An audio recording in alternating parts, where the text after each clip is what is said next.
बहुत सारी कवि और कवयित्री हुए। उन्होंने अपने अपने तरीके से हमारे लिए साहित्य की रचना करी। सिर्फ साहित्य की रचना ही नहीं, हमें बहुत कुछ सिखाया और समझाया भी।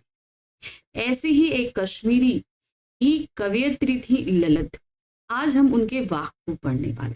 हेलो एवरीवन, मैं आपकी हिंदी एजुकेटर रूपाली वर्मा। आज लेकर आई हूं मैं क्लास 9 हिंदी कोर्स ए का काव्य खंड का सेकंड अध्याय। ये सेकंड अध्याय है वाक, जिसे हमारे सामने प्रस्तुत किया है ललित ने। ठीक है, तो सबसे पहले हम देखेंगे कवित्री परिचय, उसके बाद पाठ की रूपरेखा और फिर संपूर्ण व्याख्या। ठीक है, तो चलिए शुरू करते हैं, बिल्कुल समय नहीं गवाते हैं और शुरू करते हैं। क्या है, सबसे पहले ललित जी का जीवन परिचय।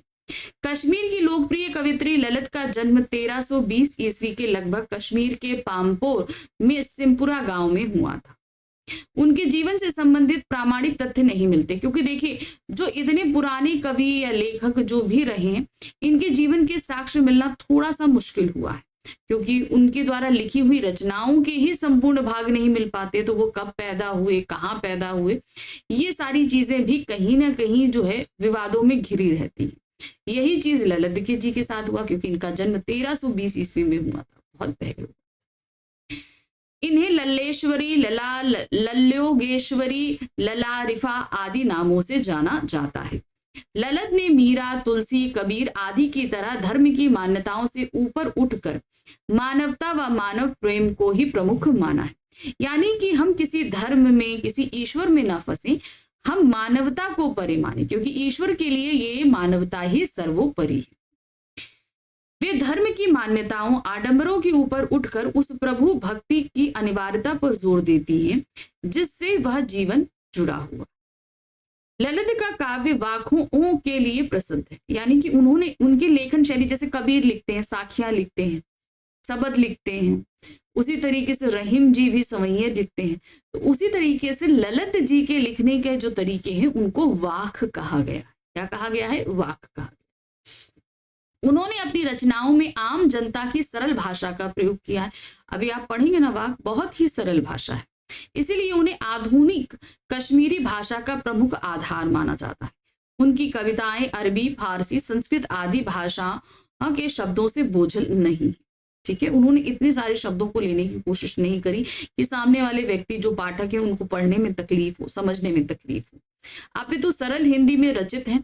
ललित जी का निधन 1391 ईस्वी के आसपास माना जाता है, यानी कि 1391 में माना जाता है। अच्छा, मैं आपको बता दूं कि जो ललित है वो शिव की बहुत बड़ी भक्त थी। ठीक है ना, चलिए देखते हैं अब पाठ की रूपरेखा। प्रस्तुत काव्य में प्रसिद्ध कवित्री, कश्मीरी कवित्री ललित के वाक के नाम से चर्चित रचनाओं का हिंदी अनुवाद प्रस्तुत है। अब ध्यान रखिएगा, उन्होंने कश्मीरी भाषा में लिखा था, ये हमारे सामने हिंदी में अनुवाद करके आए। जो हम वाक पढ़ेंगे ना, ये हिंदी में अनुवादित है। ललित ने अपने साहित्य के माध्यम से वही जागरण जीवन संदेश प्रस्तुत किया है जो हिंदी प्रदेश के प्रसिद्ध कवित्री मीरा ने अपनी रचनाओं के द्वारा किया है। जैसे मीरा जी कृष्ण जी की अनन्य भक्ति थी, उसी तरीके से ये भी क्या है, शिव जी की अनन्य भक्ति, और ये हर तरीके से शिव जी से मिलना चाहती थी। सेम वैसी ही चीज है। यही कारण है कि ललित को कश्मीर की मीरा कहा जाता है। ललित ने धार्मिक आडंबरों का विरोध किया है और प्रेम को सबसे बड़ा मूल्य बताया है। यानी कि ये जो बाहरी आडंबर है ये किसी काम के नहीं होते। सत्व सर्वोपरि क्या होता है? वो होता है प्रेम। आप किसी भी चीज को नहीं मानो, जो प्रेम है वो ही सबसे आगे होता है। तो यहाँ पाठ में हमारे सामने 4 वाक प्रस्तुत किए गए। कितने? 4 वाक। पहला वाक है, रस्सी कच्चे धागे की खींच रही मैं नाव, जाने कब सुन मेरी पुकार, करे देव भव सागर पार। पानी टपके कच्चे सकोरे, वर्त प्रयास हो रहे मेरे, जी में उठती रह रहे हुक, घर जाने की चाह है ये रे। अब यहाँ क्या कह रही हैं ये देखिए, रस्सी कच्चे धागे की खींच रही मैं नाव। अब यहाँ पे इन्होंने अपनी सांसों को क्या बताया है? कच्चे धागे। अर्थात इसमें पूरे अवस्था में यह है कि अब उन्होंने पूरा जीवन जी लिया है, अब वो मरने के करीब है। ठीक है, कब है? मरने के करीब है, मतलब वृद्धावस्था आ चुकी है, मगर ईश्वर उन्हें अपने पास नहीं बुला रहे। अब वो कई प्रयास कर रही हैं ताकि वो ईश्वर के पास पहुंच जाए, लेकिन उनके सारे प्रयास जो है वो बेकार जा रहे हैं। तो उसको उन्होंने बड़े अच्छे तरीके से कहा। उन्होंने अपनी, अब बुढ़ापे में क्या होती है, सांस कभी फूलती है, कभी ऐसा होता है ना, सांस बराबर नहीं चलती। तो वही चीज उन्होंने बोला कि रस्सी कच्चे धागे की खींच रही मैं नाव। इन्होंने अपने सांसों को वो कच्ची रस्सी बताई है और अपने शरीर को बताया है नाव। क्या बताया है? नाव। तो कह रहे मैं अपने शरीर को अपनी कच्ची रस्सियों से खींचने को खींच रही हूं। ठीक है। जाने कब मेरी पुकार देव करे भवसागर पार, यानी कि मैं बहुत ज्यादा प्रार्थना कर रही हूं ईश्वर से कि आप मुझे अपने पास बुला लीजिए, पर ना जाने कब ईश्वर मेरी बात सुनेंगे और मुझे इस भवसागर रूपी संसार से अपने पास बुलाएंगे। तो भवसागर का मतलब वो क्या होता है? सागर का सबसे डीपेस्ट पॉइंट, यानी कि सबसे जहां पर भंवर बहुत ज्यादा आते हैं, बहुत खतरनाक एरिया होता है। तो वही चीज उन्होंने संसार को उस भवसागर से तुलना किया। तो क्या कह रहे हैं कि ना जाने ईश्वर मेरी कब पुकार सुनेंगे और मुझे इस भवसागर रूपी संसार से अपने पास बुलाएंगे। पानी टपके कच्चे सकोरे वर्थ प्रयास हो रहे मेरे। अब इन्होंने कितना अच्छा दूसरा उदाहरण दिया। अब जब कुम्हार को देखा ना, कभी मिट्टी के बर्तन बनाता, सकोरा होता है इतना बड़ा सा दिया और कच्चा होता है, उसको पकाया नहीं जाता, तब उसे कच्चा दिया है होता है। अब उसमें अगर आप पानी भरो तो क्या होगा, उसमें से धीरे धीरे धीरे धीरे पानी टपकने लगेगा। तो वही उन्होंने कहा कि अब मेरा ये शरीर जो है उस कच्चे सकोरे के समान हो गया है। कैसा हो गया? कच्चे सकोरे। अब मेरी जो सांसें वो धीरे धीरे इसमें पानी की तरह टपक कर खत्म हो रही है। तो कह रहे हैं कि अब मैं बहुत सारा प्रयास कर रही हूं कि ईश्वर के पास पहुंच जाऊं, लेकिन मेरे जितने प्रयास हैं वो सभी व्यर्थ हो रहे हैं। जी में उठती रह रहे हुक घर जाने की चाह है घेरे। कह रहे हैं मुझे रह रह कर जो है अपने घर की याद आ रही। अब घर क्या है? ईश्वर के पास। आत्मा का घर कहाँ होता है? परमात्मा के पास। तो वही कह रहे हैं कि रह रह कर मुझे जो है अपने घर जाने की याद घेरे हुए है और दिल में बस ये लगता है कि कितनी जल्दी मैं अपने घर पहुंच जाऊं, अर्थात परमात्मा से मेरा मिलन हो जाए, मैं उनके पास पहुंच जाऊं। ठीक है। अब इसका अर्थ देखिए क्या दिया है उन्होंने, क्या कह रहे हैं। कवित्री कहती है कि हे परमात्मा, मैं जिस जीवन रूपी नाव से इस सांसारिक सागर को पार करने का प्रयास कर रही हूँ और जीवन रूपी नाव को जिस प्राण रूपी रस्सी से खींच रही हूँ वह अत्यंत क्षीण और कमजोर और कच्चे धागे की, यानी कि मेरी सांसें जो हैं अब वो क्या है? कच्ची हो गई हैं। अब मैं बहुत प्रयास कर रही हूँ कि किसी तरीके से मैं इस शरीर को खींचूं, मगर अब वो खींच नहीं पा रही। मैं इस प्राण रूपी रस्सी से जीवन रूपी नाव को अधिक दिनों तक नहीं खींच सकती। ना जाने मेरे प्रभु देव मेरी कब पुकार सुनेंगे और मुझे इस भव सागर से जो है पार अपने पास बुलाएंगे। मेरे सारे प्रयत्न निरर्थक होते जा रहे हैं। यदि प्राण बचाने के लिए एकमात्र सहारा जल उपलब्ध भी है तो मेरे पास शरीर रूपी कच्चा सकोरा है। क्या है? कच्चा सकोरा। उसको उन्होंने बताया अपने शरीर को, क्या मैंने बताया ना कि भाई शरीर वृद्ध हो चुका है, तो वो क्या है? कच्चे सकोरे के समान है, जिससे पानी अधिक देर टिकता नहीं, रिस जाता है।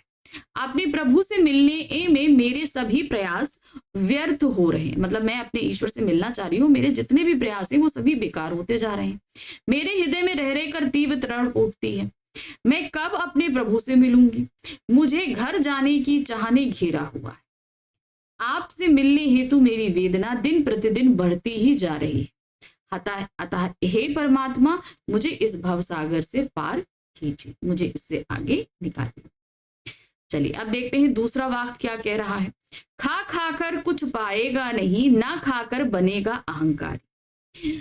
सम खा तभी होगा संभावी, खुलेगी साकल बंद द्वार की। क्या कहते हैं? कवित्री कहती है कि हे मनुष्य, तुझे भोग में लिप्त होकर कुछ भी प्राप्त नहीं होगा। अब यहाँ पर क्या कह रहे हैं, ध्यान दीजिएगा।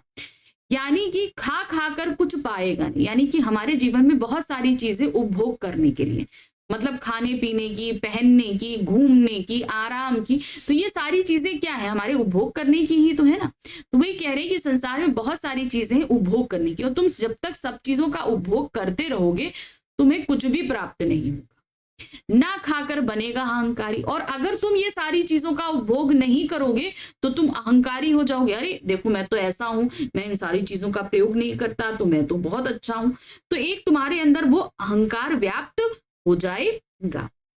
सम खा तभी बनेगा संभावी।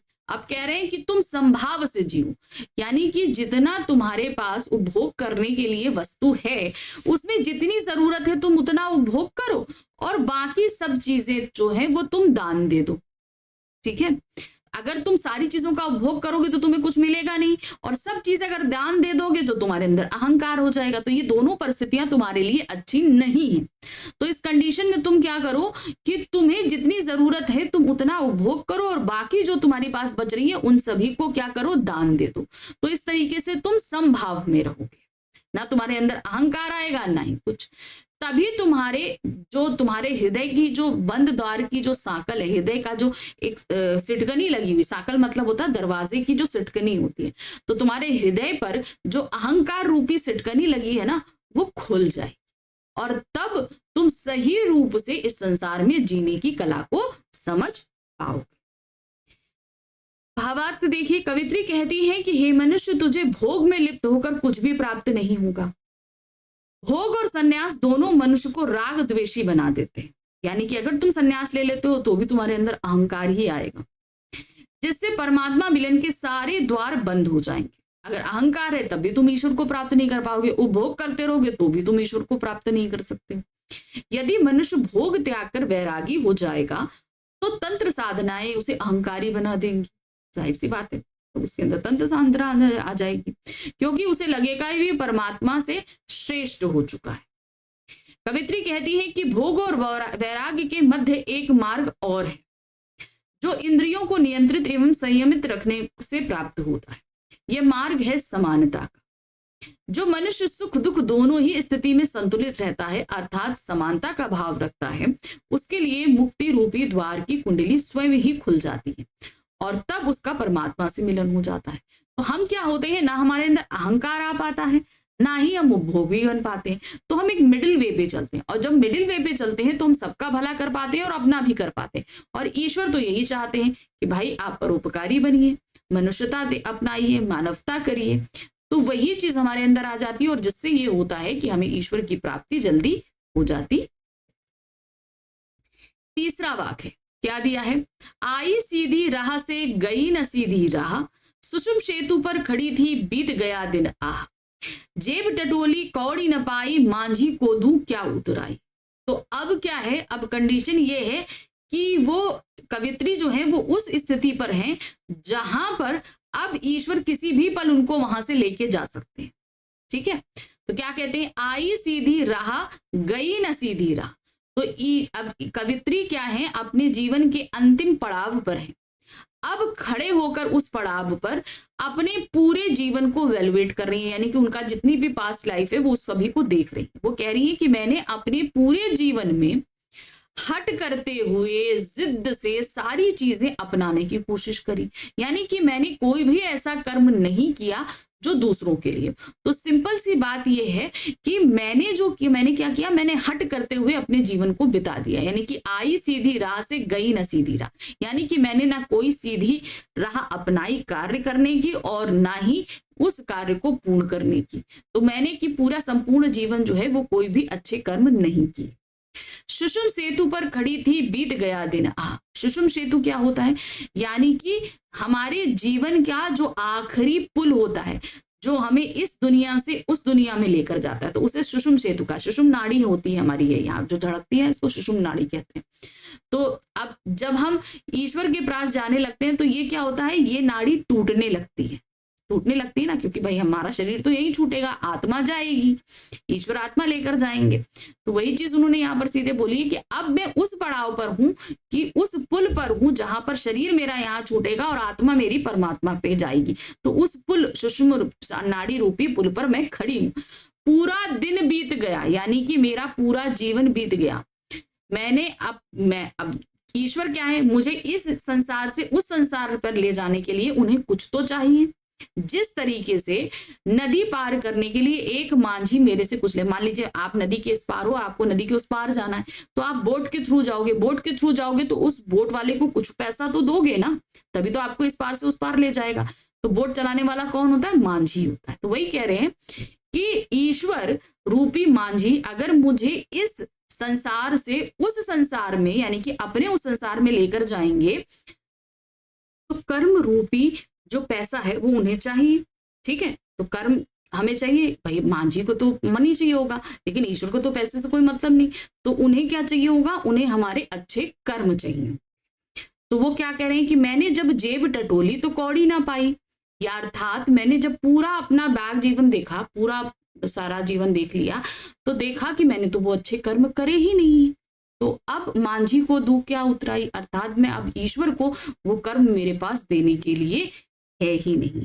तो एक तरीके से उन्होंने क्या बोला है कि पूरे जीवन में अच्छे कर्म ही हमें इस लोक से उस लोक में ले जाने के लिए एकमात्र रास्ता होते हैं।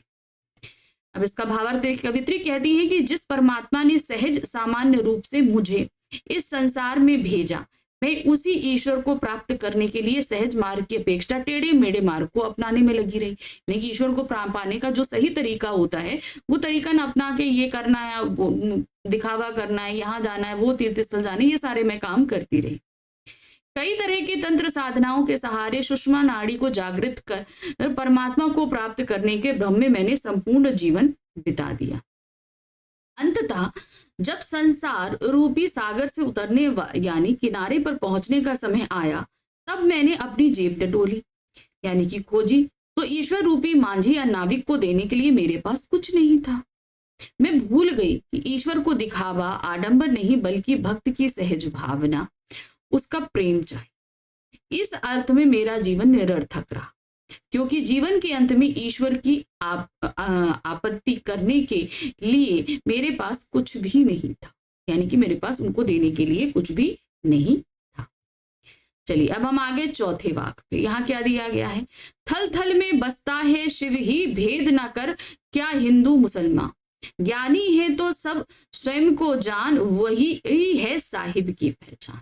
तो सारे ही लोगों की तरह जितने भी कवि और रचनाकार हुए, उन्होंने ईश्वर का जो वास है इस पृथ्वी के हर एक कण कण में बताया है। तो यही चीज यहाँ पर ललित भी कह रही हैं। क्या कहती हैं, थल थल में बसता है शिव, अर्थात शिव यानी कि ईश्वर इस जमीन के हर एक कण में बसते हैं। भेद ना कर क्या हिंदू मुसलमान, तो तुम्हें जो है ना भेद ने भाव नहीं करना, हिंदू मुसलमान का भेद, जाति पात रंग भेद ये सारे नहीं करने, क्योंकि हर किसी में ईश्वर व्याप्त है। तुम्हारे अंदर है तो दूसरे सभी मनुष्यों के अंदर हिम्मत ईश्वर है। तो इसलिए तुम्हें इस तरीके का कोई भी भेदभाव नहीं करना है। ज्ञानी है तो स्वयं को जान, अगर तुम ज्ञानी हो और ज्ञान को सही रूप में प्राप्त करना चाहते हो तो ईश्वर तो तुम्हारे अंदर भी है, क्योंकि हर एक कण में है तो इसका मतलब हमारे अंदर भी है। तो अगर तुम ज्ञान को प्राप्त करना चाहते हो, तुम ईश्वर को प्राप्त करना चाहते हो, तुम्हें अपने आप को जानना पड़ेगा, वही है साहिब से पहचान। तुम जब अपने आप को जानोगे तो तुम्हें स्वयं ही ईश्वर की प्राप्ति हो जाएगी, अर्थात साहिब यानी ईश्वर प्राप्त हो जाएंगे। भावार्थ देखिए, कवित्री के अनुसार परमात्मा प्रकृति के कण-कण में बसा हुआ है। ईश्वर तत्व मनुष्य के जीवन तत्व के रूप में ही विद्यमान है, यानी परंतु भिन्न भिन्न धार्मिक मान्यताएं हिंदू मुसलमान के ईश्वर में अंतर करती है। कवित्री कहती है कि हे हिंदू हे मुसलमान, तुम इस सर्वव्यापी तत्व में भेद ना करो, मतलब तुम्हें किसी तरह की भेद करने की आवश्यकता नहीं है। यदि तुम्हें वास्तव में सच्चा ज्ञान प्राप्त हो गया तो तुम स्वयं को पहचानो। क्या होगा, तुम क्या वास्तव में सच्चा ज्ञान प्राप्त करना चाहते हो तो तुम अपने आप को पहचानो, क्योंकि तुमने ही ईश्वर बसता है। स्वयं में ही ईश्वर को खोजो तो वह अवश्य मिलेंगे, वह चेतना रूप में हमारे अंदर ही है। परंतु वाक में ईश्वर के व्यापक स्वरूप का वर्णन करते हुए भेदभाव का विरोध किया गया है। इसमें क्या बोला गया है कि आपको ये भेदभाव नहीं करना है। साथ ही यह भी बताने का प्रयास किया गया है कि मनुष्य उसे ईश्वर यानी ईश्वर को स्वयं पहचान नहीं पाता। ईश्वर हमारे ही अंदर होते हैं, हम ही ईश्वर को पहचान नहीं पाते। तो ये थे हमारी कवयित्री, ठीक है, ललित, और उनके सारे वाक्य जो हमने यहाँ पर पढ़ लिए, देख लिए, समझ लिए, ठीक है। चलिए, तो ये चैप्टर तो यहाँ खत्म हुआ, एक्सप्लेनेशन खत्म हुआ। अब हमारे पास में आएंगे रहीम जी के सवैये। तो वहां तक हम पहुंचे, उससे पहले चैनल को आपको फटाफट लाइक सब्सक्राइब शेयर करना है और साथ ही टेलीग्राम चैनल को ज्वाइन करना है, क्योंकि इसके आगे अगर आपको इन सारे ही चैप्टर एक्सप्लेनेशन, आगे एग्जाम रिटन क्वेश्चंस के नोट्स चाहिए होंगे तो आपको इन्हीं टेलीग्राम चैनल पर मिलेंगे, ठीक है। चलिए मिलते हैं आगे। Thank you for watching, bye bye.